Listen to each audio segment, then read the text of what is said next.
Gracias. Buenas noches. Los amo mucho. Gracias. Gracias.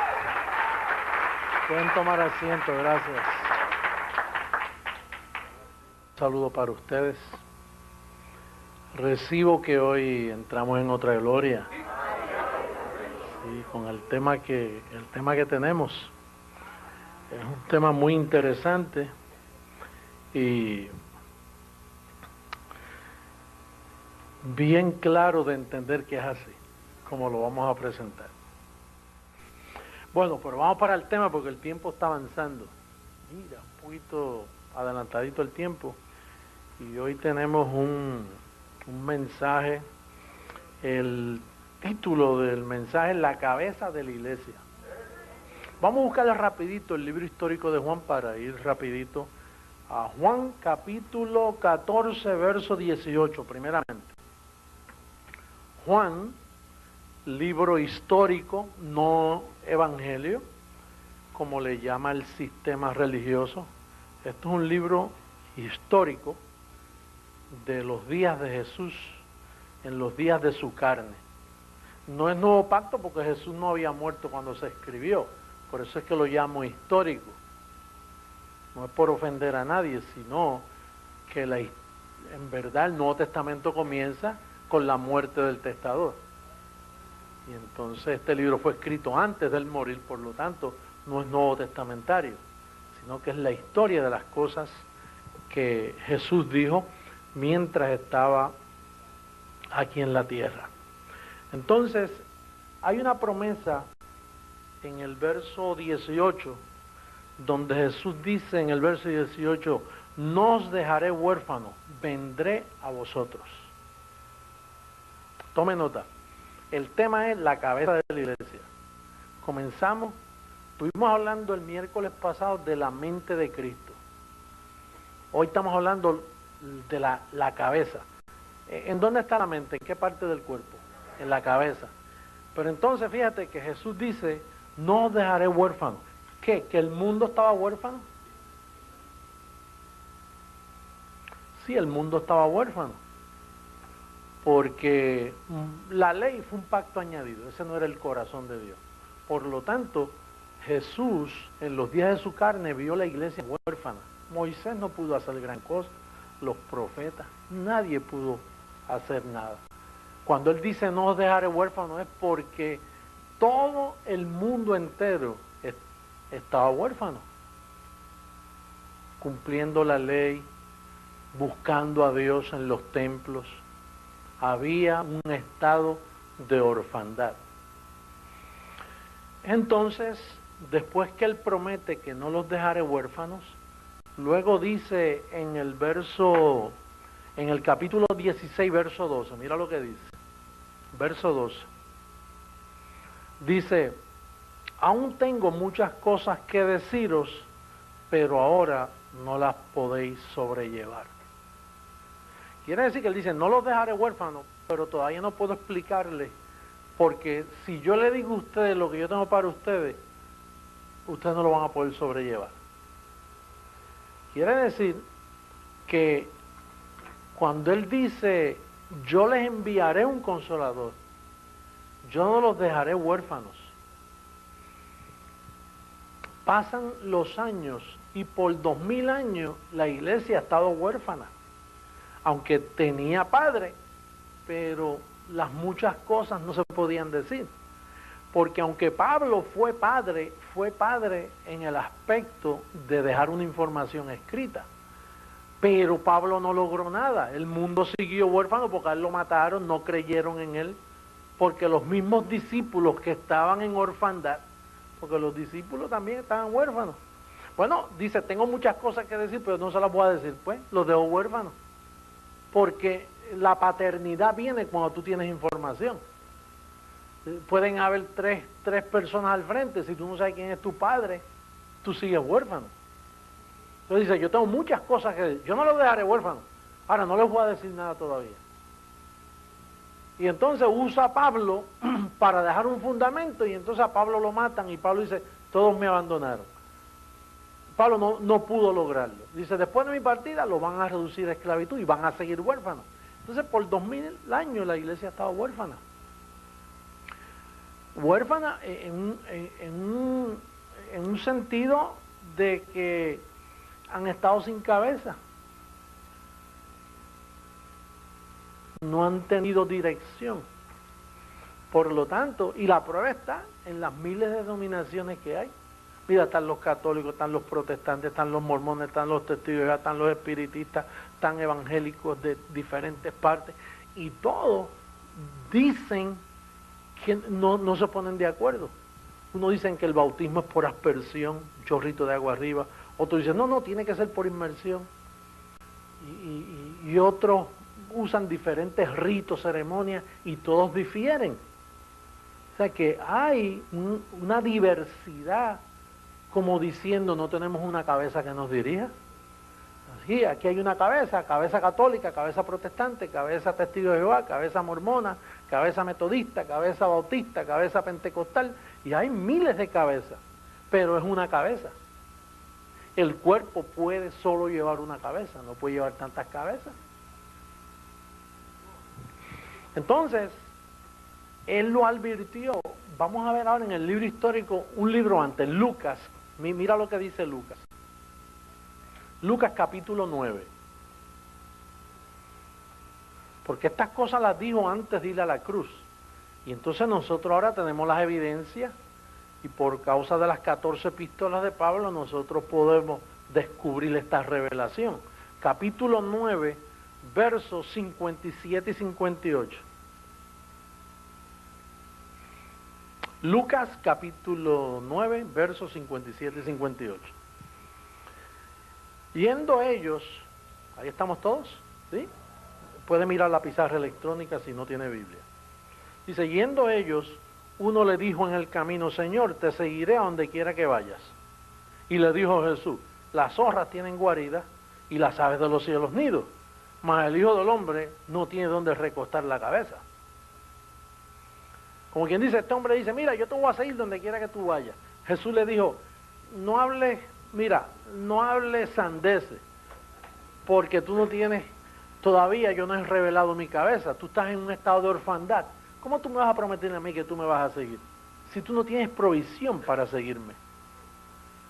Fíjate, le dice, mira, yo te seguiré donde tú quieres. Mira con lo que le sale, dice, mira, la zorra, las aves de los cielos. Ahora, el Hijo del Hombre no tiene donde recostar su cabeza. Y tú estarás pensando, pastor, es que él era muy pobrecito, no tenía con dónde comprar una almohada. ¿Qué? ¿Que necesitaba una almohada? No, pero si él tenía tesorero y Judas robaba y sobraba para las demás cosas, ¿cómo no va a poder comprar una almohada? O un colchón o algo donde recostar la cabeza. No estaba hablando de eso. Él no tenía dónde recostar su mente. Él no tenía dónde ubicar el pacto todavía. Sí, la mente de Cristo, estuvimos hablando de la mente de Cristo la semana pasada, y entonces le dice, mira, hasta que yo no encuentre un hombre que yo le dé directrices, tú no puedes decir, me vas a seguir, porque vas a seguir a Jesús de Nazaret. Te vas a turbar como está todo el mundo. Mira, Moisés está turbado, todo el mundo está turbado. Las religiones todas, mira, todas difieren. Por eso es que no nos soportan a nosotros. Porque ellos nos oyen a nosotros y dicen, ¿y qué es eso? Tú no ves que ellos están tan distanciados, están tan huérfanos, que cuando llega este ministerio ellos no saben discernir. Entonces Jesús dice, mira, el Hijo del Hombre no tiene donde recostar su cabeza. No la pudo recostar en los apóstoles, porque ¿qué voy a recostarle yo en entonces, hombre? Imagínate. Me le van a predicar el judaísmo a los gentiles. No puedo recostarla. Tengo que buscarme un hombre donde voy a recostar mi cabeza brevemente. La voy a recostar en Pablo. Y por eso fue que Pablo dice, mas nosotros tenemos la mente de Cristo. Por primera vez. Por eso Jesús en los días de su carne dijo, no llaméis padre a nadie. En los días de su carne, no llames a nadie padre. Porque para tú llamar padre, tú identificas, sales de orfandad. Entonces, nadie podía llamar padre a nadie. Ahora, cuando aparece Pablo, Pablo dice, yo fui padre para vosotros y ustedes hijos para mí. Porque Pablo trajo donde primera vez Jesucristo recostó su cabeza. No era una almohada, Oye esto claro, bendecido que me escuchas por telegracia. Quiero apelar a tu limpio entendimiento. Quiero salvarte. Que entiendas, por favor. Porque no estamos hablando de que él estaba buscando una almohada. Yo siempre me digo, ¿y por qué no tiene donde recostar su cabeza? Aunque sea en un pesebre, tú recuestas tu cabeza. O donde quiera. Él tenía que dormir porque él era totalmente humano, él tenía que dormir. Pero entonces uno decía, recostar su cabeza. Que no tiene almohada. Es que no tenía donde poner la sabiduría predestinada. Y finalmente, pues le encontró en Pablo. Pero eso se quedó allí, se quedó escrito sin revelación, porque como esto era para las naciones, pues entonces se quedó en stand-by, como nosotros decimos. Entonces, la cabeza dejó una información en Pablo, pero volvió 2000 años el mundo en orfandad y Cristo no tenía donde recostar su cabeza. Venía para un pueblo y ese pueblo donde él ha recostado su cabeza es en este ministerio. Por segunda vez él encontró una buena almohada y recostó su cabeza.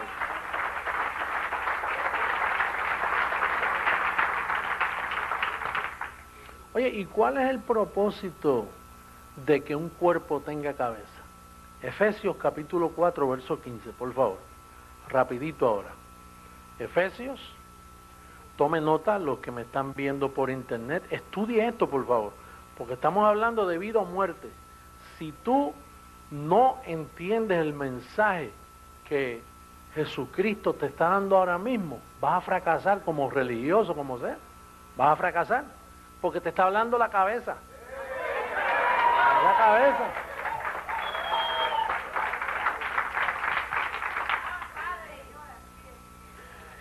Capítulo 4, verso 15, mira cómo dice. Dice, sino que siguiendo la verdad en amor, crezcamos en todo en aquel que es la cabeza, esto es Cristo, de quien todo el cuerpo bien concertado y unido entre sí por todas las coyunturas que se ayudan mutuamente, según la actividad propia de cada miembro, recibe su crecimiento para ir edificándose en amor. Por primera vez en la historia encontramos un ministerio que tiene una cabeza y se nutre y se ayuda y creemos todos igualmente, la unidad del Espíritu ha logrado llegar. Tú no me digas a mí que la Iglesia Católica tiene cabeza, porque si tiene una cabeza la tiene bien enferma. Tú no me digas que los protestantes y evangélicos tienen cabeza. ¿Y por qué difieren tanto si tienen una cabeza? Hasta ahora en la historia, la cabeza de Cristo no había llegado a la tierra. Él no había recostado su cabeza. Porque si hay un cuerpo y una cabeza, el cuerpo y la cabeza van unidos y se ayudan mutuamente, creciendo en amor. Porque esto es un ministerio de amor. El mero hecho de que no te conozcamos en la carne, mira, es la expresión de amor más grande que puede recibir una persona.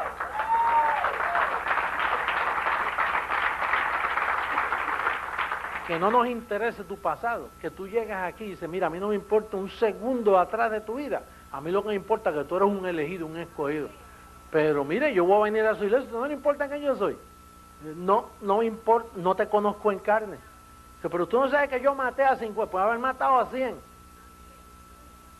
No, pero es que yo tengo un récord negro, puede ser blanco, negro, de gris, lo que sea. Si tú eres un elegido, tú eres un elegido y eso es como aguas que pasaron. Tu pasado queda enterrado inmediatamente. Porque tú conoces tu verdadera identidad. Ahora, fíjate lo que dice el Evangelio de la Cabeza, Efesios capítulo 1. Ahora vamos al verso 1. Perdón, al capítulo 1, versos 22 y 23. Verso 22 dice, y sometió todas las cosas bajo sus pies, y lo dio por cabeza sobre todas las cosas. ¿A quién? Y lo dio por cabeza sobre todas las cosas a la iglesia, la cual es su cuerpo, la plenitud de aquel que todo lo llena en todo. Creciendo en gracia tiene una cabeza. Y esa cabeza trabaja con la iglesia. La iglesia reconoce su cabeza. Por eso yo nunca me he llamado nada aquí. Yo nunca me he puesto un título. ¿Tú sabes quién me pone título? La iglesia. Porque dice aquí que la iglesia es su cuerpo. Y la iglesia sabe identificar su cabeza. Porque camina bien, camina en dirección correcta. Tiene directrices. Por primera vez en la historia, hermano. Qué maravilloso es este ministerio. Que por primera vez desde el cielo baja la cabeza de Dios y la mete en un hombre llamado José Luis de Jesús.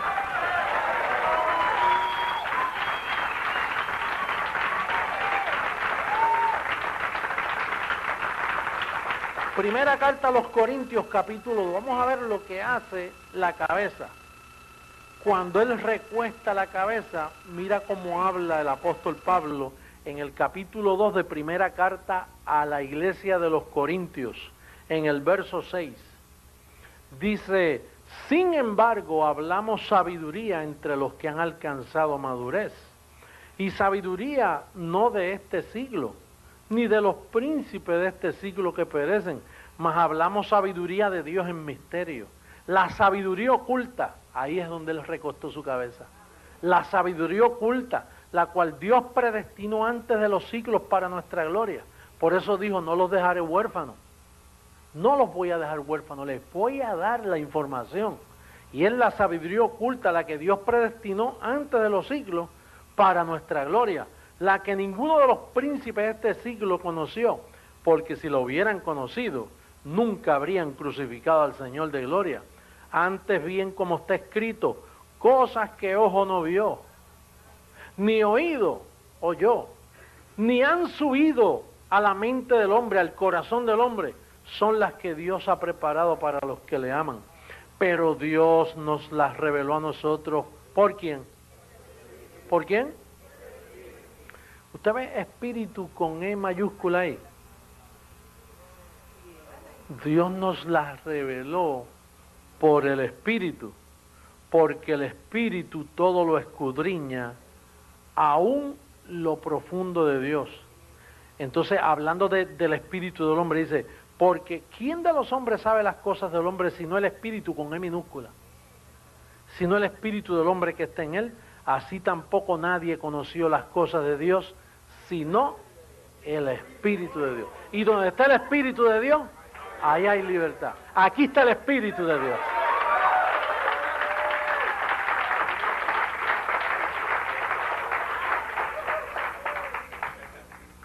Yo estoy totalmente convencido de que la cabeza de Dios la metieron en mi cabeza. Las evidencias las tengo. Es inevitable no poder ver que eso es lo que ha sucedido en nuestro ministerio. Y ustedes son la iglesia del Señor, y esto es un cuerpo, no que está a la deriva, como andan, con mucha pena los digo, las demás iglesias. ¿Cómo me van a decir que eso es la cabeza de Dios si no concuerda?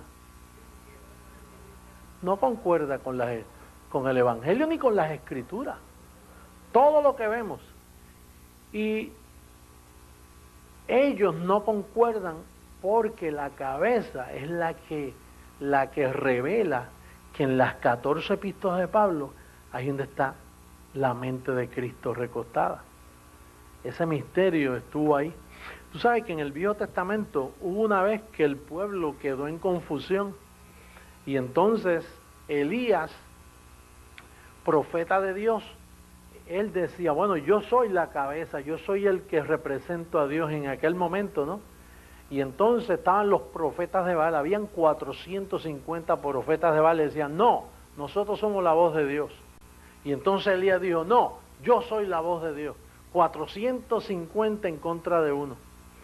Y entonces pues el pueblo no encontraba qué hacer, y entonces le dijo, se paró frente al pueblo y le dijo al pueblo, vamos a hacer un trato, vamos a poner un buey en un altar y que los 450 profetas de Baal clamen a Dios, y yo pongo otro buey en otro altar, y el Dios que envíe fuego y consume ese buey, ese es Dios. Y el pueblo dice, y el pueblo estuvo de acuerdo.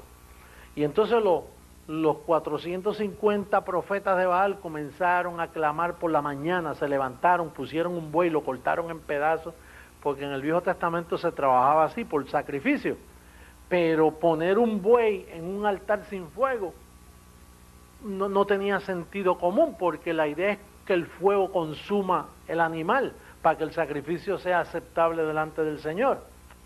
Y entonces los profetas comenzaron por la mañana y clamando, Baal, responde para que el pueblo sepa que nosotros somos la voz representante de Dios. Y bueno, y pasó la mañana y llegó la tarde y ya ellos estaban gritando, clamando, como hacen ciertos grupos por ahí que claman por el poder de Dios. Y clama, manifiesta tu poder, manifiesta tu poder. Bueno, y comenzaron a sajarse el cuerpo y a botar sangre. Y entonces Elías, pues, por la seguridad que él tenía, él dijo, mira, quizás es que Dios está de vacaciones, sigan clamando, o quizás es que se ha dormido. Comenzó a burlarse de ellos, a burlarse. Dice, quizás es que está muy ocupado y no los puede atender. Entonces, cuando ellos se cansaron ya que no podían más, dice, ok, ahora me toca a mí. Y entonces pusieron el buey.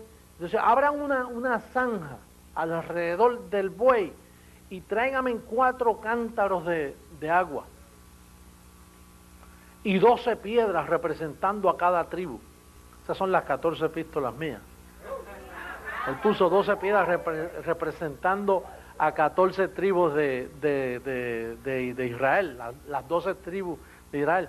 Y entonces, y no fue un trabajo fácil, porque eso era montañoso, tuvieron que subir agua, dice, hasta que llenaron la zanja completa de agua. Y entonces se paró Elías y dijo, Señor, para que este pueblo sepa que yo soy la voz tuya aquí en la tierra y que esta gente son falsas, respóndeme con fuego. Y dice que de momento se zafó un montón de fuego del cielo así, y consumió toda la carne del buey, y hasta el agua la secó de tanto fuego que bajó. Y el pueblo dice, Jehová y Elías hablan para el pueblo. Los 450 profetas de Baal son mentiras, y no, Dios no habla en ellos. Hermano, y está llegando el momento donde el ministerio Creciendo en Gracia le está diciendo a un pueblo, aquí está el Señor, aquí está la voz de Dios, y Dios va a responder. Yo reto a todas esas falsas enseñanzas, yo los reto en humildad, como ellos quieran, delante del pueblo, delante de las cámaras, que me traigan la información de ellos, a ver si concuerda con el evangelio de la incircuncisión. Dios no habla por ellos, Dios habla por esta boca que está allá.